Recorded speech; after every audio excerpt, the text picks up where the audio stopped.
Again, it's a red stick.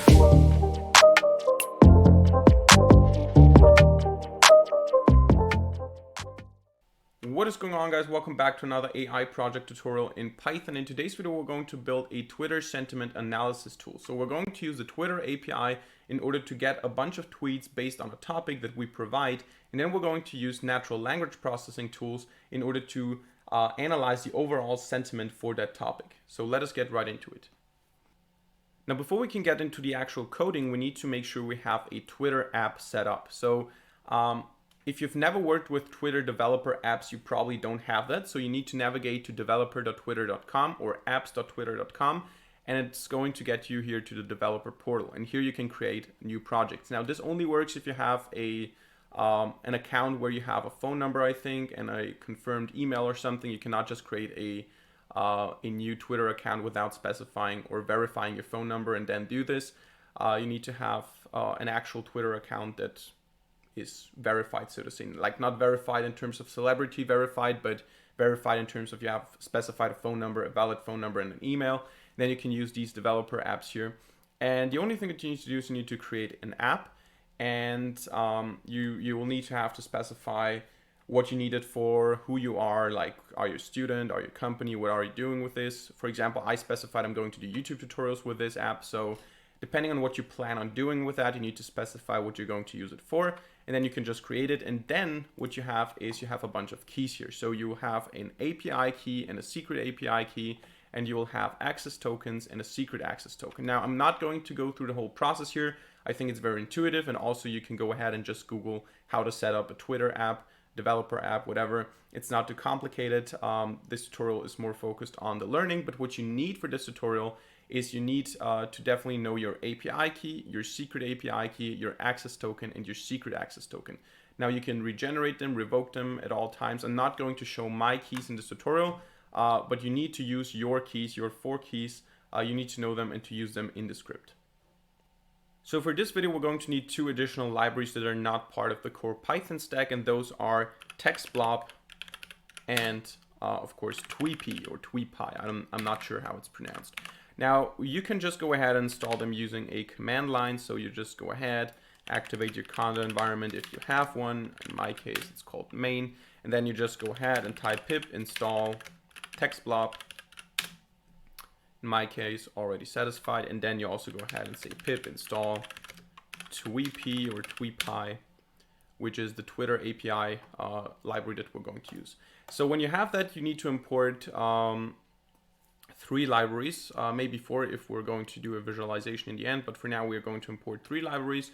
The first one is from TextBlob. We're going to import TextBlob. This is the library that we're going to use for the actual sentiment analysis. Then we also need, of course, Tweepy, Tweepy, whatever.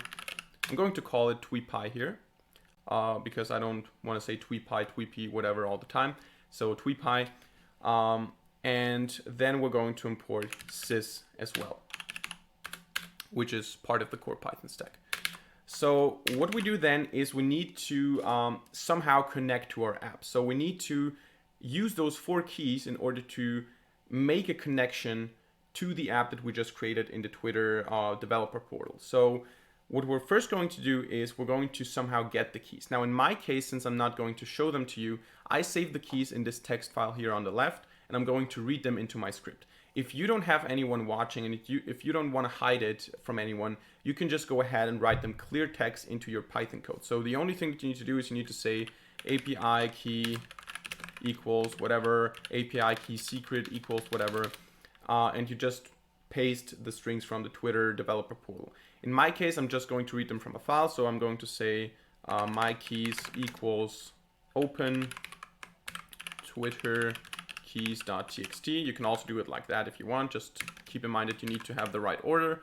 And then we're going to say .read, and then we're going to say split lines, and that's essentially it. And now I'm just going to say API key, and here you paste your API key. In my case, I'm going to say my keys 0, so the first one. And then we're going to say API key secret or API secret key equals my keys 1. Then we're going to say access token equals my keys 2. and access token secret equals my keys 3. As I said, you don't need to do it like that. You just write all the keys. You can just copy paste them directly out of the developer portal if you want to. So once we have done that, the next thing that we need to do is we need to use those keys, because those are just strings right now. We need to use those keys in order to connect to the app. So what we're going to do is we're going to define an authentication handler. So we're going to say auth handler equals tweepie.auth handler, actually OAuth handler. And what we specify here is the consumer key, which is the API key. And then we specify the, I think it's called, what is it called? It's called consumer secret. And here we're going to specify the API key secret. Then we're now connected to the API, and now we need to just set the access token so that we know which app we're working on. And we're going to say auth handler dot set access token, and here we set the access token and the access token secret. And then last but not least, we create the actual API. So we say API equals tweepie dot API using the auth handler that we just created. And that is how you build the connection to the app. So now we can actually go ahead and define the search term that we're interested in, so the topic, so to say, that we want to analyze the sentiment for. And in this case, I'm just going to pick stocks for that. And then the second thing that we need to do is we need to define, or we can define, the amount of tweets that we're interested in. So we can base our analysis on 10 tweets, on 100 tweets, on 1,000 tweets.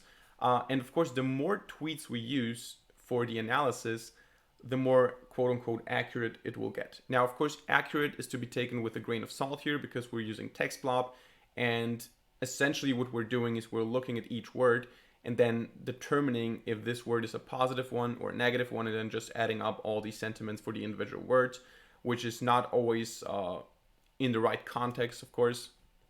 So if I have, for example, not happy, happy is still a positive word, and it's not the most accurate thing to do. However, the more tweets we use, the more quote unquote accurate we get. So we're going to say tweet amount equals, and we're just going to go for 200 in the beginning. And then what we need to do is we need to use a cursor object in order to search for the term. So we're going to say results, or actually let's call it tweets equals, and then we're going to use tweepie dot cursor, and here we need to specify the method, the argument for the method, and the language is an optional argument that we're definitely going to specify, because otherwise we get all kinds of bullshit results here. So the first thing is we're going to use API.search. So the API that we already created here with our access token, with our secret key, with our API key, we're going to use its search method. Then we're going to specify the parameter q here, which is the actual term that we're going to search for. So we're just going to pass a search term. And then we're going to specify a language, in this case, English. So lowercase en is how you specify the English language, because if you don't do that, you'll get all kinds of hyperlinks and all kinds of random auto-generated messages. Maybe you'll get Spanish, French posts, and the sentiment analysis in text blob, as far as I know, only works on English text, so you'll get not the most accurate results. And then we're going to use this object here, sorry, in order to call the items function. And the items function essentially just specifies how many items we're interested in. So we're going to get all the items, and we can pass the tweet amount that we just created in order to limit it to 200 items, to 200 tweets. So I think we should be able to see the tweets now. So for tweet and tweets, we should be able to print them out onto the screen. Let's see if this is the case. So actually I need to run this thing, run main. And actually it works, but I think we don't get the text. So let me just see what I did here. Okay, we need to say tweet.text, and then we should be able to see the tweets. There you go. As you can see, there are a lot of things here, a lot of noises, so to say, that we are not necessarily interested in. So you can see we have a lot of RT, we have a lot of add, we have a lot of mentions and all kinds of stuff. So maybe we'll get rid of those as well to make the results more accurate. So let's go ahead and clean up the tweets a little bit. We're going to say for tweet and tweets, and now we're going to delete all these RT tags, and also we're going to try to get rid of all these mentions here of all these at some account occurrences. So we're going to first say final text. You can also choose a more reasonable name here. I'm just going to call it final text. Is essentially the tweet text that is remaining in the end. And we're going to say it's just a tweet.text that we have, but we're going to replace the RT with nothing. So we're going to just get rid of the RT occurrences here. So all of those here, because they're essentially not important for the sentiment. Also, we're going to remove all these at whatever, at least at the start. So we're not going to make too complicated expressions here, but every time that at something appears at the start, we're going to delete it. So since we removed the RT, we have a blank space here, a white space, and then the at username. So what we're going to do is we're going to say if final text that we already removed the RT from, if this text starts with if it starts with blank space at, what we're going to do is we're going to say find the colon, because what we have here is we have an at, then a username, and it ends with a colon here. So we're going to find the index of the colon. So we're going to say position equals final text dot index of the colon. And then after that, we're going to say final text equals final text, but it starts from the position that we have plus 2 from then on. So we're going to cut off the first part where the username is. So this is the actual final text. We're not going to, we can actually go ahead and just print the final text here. We're not going to clean up all the mess here. We could also remove the hyperlinks and all of that. Actually, it seems to not work every time. I think because there are also usernames that are not starting with RT, so we ignored those. We can actually also try the same thing for those, I think. If final text starts with that directly, we could do the same thing, I think. Then we should be able to get rid of those. What do we have here? Substring not found. Oh, I think that's the problem because when they start with at username, we don't get a colon there. Yeah, as you can see, let's just wait a little bit till it's done. As you can see, wherever we start with something like that, we don't have a colon, so we could actually go ahead and repeat the same thing, but we would have to look for the white space like that and like that. So this should work in order to remove those usernames as well. Most of the time, at least. Yeah, seems to work. So we clean up, we have cleaned up the messages here or the tweets here. And now we can go ahead and do the sentiment analysis. For this, we're just going to create a text blob object. We're going to say analysis equals text blob of the final text. So we're going to not pass the tweet text, but the final text, the cleaned up text. And then we're just going to find the polarity of it. And overall, we're going to create a polarity object starting at 0. So polarity equals 0. And we're just going to add the polarity of the individual tweets to that polarity variable. So we're going to say analysis dot polarity. Because if a text has a polarity of 10, it's probably a very positive text. If it has a polarity of -10, it's a very negative text. So if you combine them, you end up with 0 because you have one very negative, one very positive text. So it's neutral. If you have a very, very positive text, like a polarity of, let's say, 100, and then you have -10, you have a very positive text and a somewhat negative text. And when you combine them, you have still positive polarity overall. So this is how it works. It's enough to just add them up. And then what we can do is we can actually just go ahead and print the polarity itself, if that is enough. So we're not going to see all the tweets right now since we're not printing them. We're just going to get an overall polarity at the end, hopefully. And you can see it's positive because everything above 0 is positive. The more it's above 0, the more positive it is. I'm not sure. I figured that whenever I use the Twitter API or whenever I use TextBlob in general, I have a positive bias. Even if I look for topics like war or disease or something, I still get very, or not very, but at least slightly positive sentiment. But we can try. Let's see what happens when we look for war.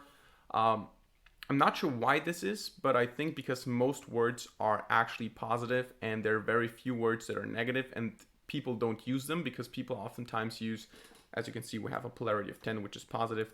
I think people oftentimes use stuff like not good, not happy, or something like that, and it makes the analysis tend a little bit to be more positive.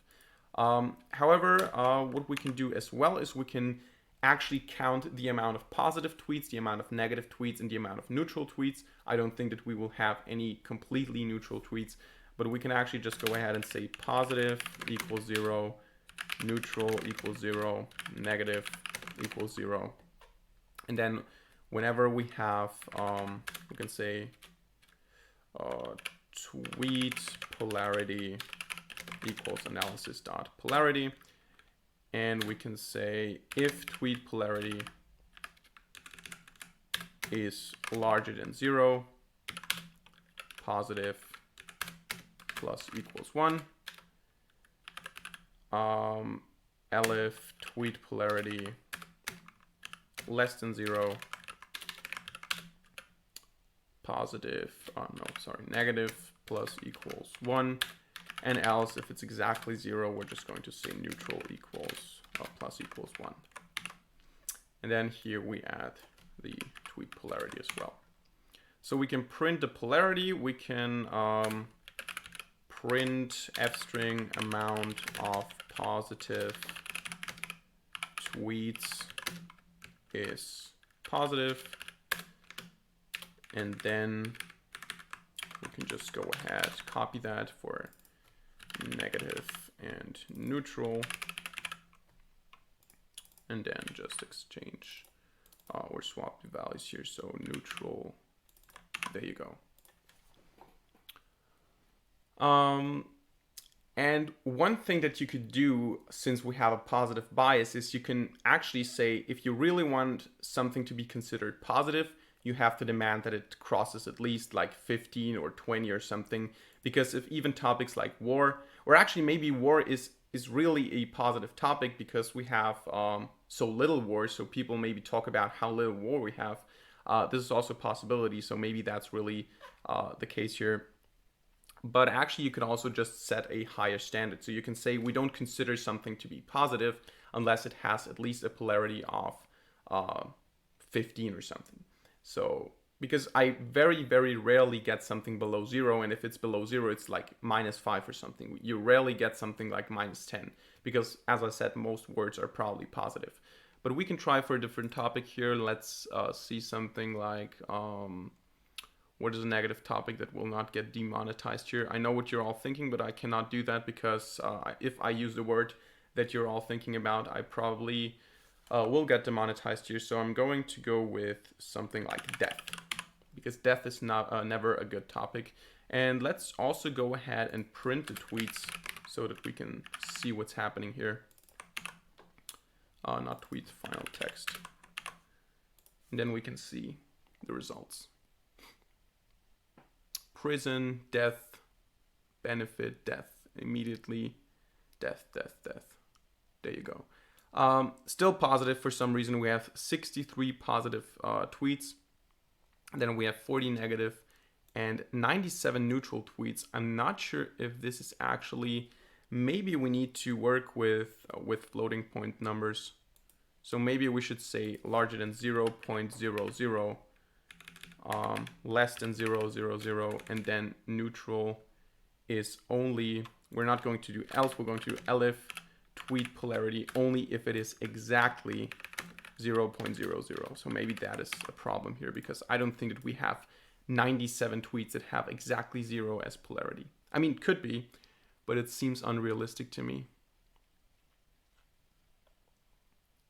So let's see. Oh, we still have a lot more. So yeah, I think the only way to really do that, I mean, we could also go ahead and read through all the tweets here. Maybe they really are positive tweets or neutral tweets. But I think if they are actually negative in your perception and the tool still outputs that they're positive, you can just set the standards, the threshold higher. You can say, I only consider something to be positive if it's above 20, for example. So we can actually try to go with a topic like happy or happiness, because I think there we will get a much higher number than 8. Maybe I'm also wrong. I don't know. I'm always surprised by this this sentiment analysis here. But actually, I think if something is really, really positive, yeah, as you can see, we get 81. So we can actually consider something to be positive only if it is above 20 or something, or 15 at least, or anything like that. You can do that however you want, but that's how you analyze the sentiment for a specific topic on Twitter. So that's it for today's video. I hope you enjoyed it and hope you learned something. If so, let me know by hitting a like button and leaving a comment in the comment section down below. Also, feel free to make any suggestions in the comment section down below for projects that you would like to see in the future. I know that I don't always do the projects that you suggest or ask for, but sometimes it is just because I'm not capable of yet. Because a lot of you guys have requested Django tutorials, for example, but I'm simply not good at Django. I've not used Django enough. I've not worked with Django. I'm not good at Python web development yet because I haven't educated myself in that area. So in order to make Django tutorials, I need to first learn Django myself, for example. And this is also true for a lot of other projects. But feel free to suggest any AI projects, networking projects in the comment section down below. If I think they're a good idea and if I'm capable of implementing them, I'm definitely going to make a video on them. Other than that, make sure you subscribe to this channel in order to see more future videos for free. And thank you very much for watching. See you in the next video. Bye.